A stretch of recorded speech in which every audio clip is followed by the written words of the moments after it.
3000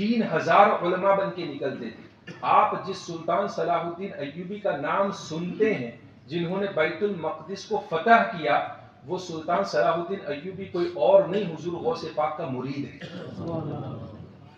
اور جس نے اس کے فتح ہونے کے بعد سب سے پہلا خطبہ مسجد اقصی کے اندر پڑھا ہے، وہ حضور غوث پاک کا شاگرد ہے.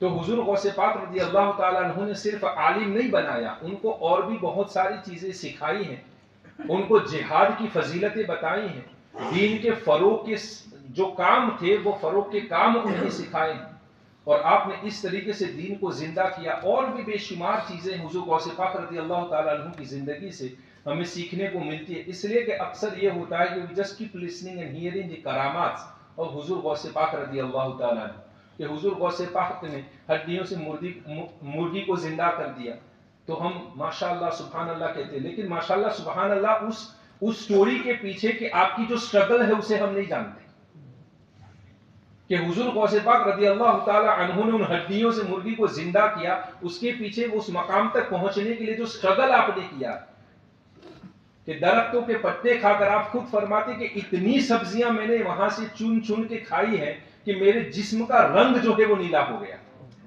کھانے پینے کے لیے کچھ تھا نہیں، کئی کئی دن بھوک اور پیاس سے میں نے گزارے. یہ حضور غوث پاک رضی اللہ تعالیٰ عنہ کی زندگی. ایسے ہی آج 1000 سال کے بعد بھی دنیا انہیں یاد نہیں کرتی. There is a reason behind everything. کہ وہ اللہ تبارک و تعالیٰ نے انہیں اپنا ایسا محبوب بنایا اور انہوں نے اللہ کو ایسا راضی کیا کہ اللہ تبارک و تعالیٰ نے ان کی رضا کا اعلان زمین والوں کے دلوں میں بھی فرما دیا اور آسمان والوں کے دلوں میں بھی فرما دیا. اس لیے کہ اللہ تعالیٰ خود فرماتا ہے کہ جب میں اپنے کسی بندے سے راضی ہوتا ہوں تو وہ آسمانوں کے اندر یعنی فرشتوں میں اس بات کی ندا کر دیتا ہوں، اور پھر فرشتوں کے ذریعے وہ زمین والوں کے اندر ندا کر دی جاتی ہے کہ فلاں شخص کو اللہ نے اپنا محبوب بنا لیا ہے تو تم بھی اسے اپنا محبوب بناؤ. تو اللہ تبارک و تعالی الا ان اولیاء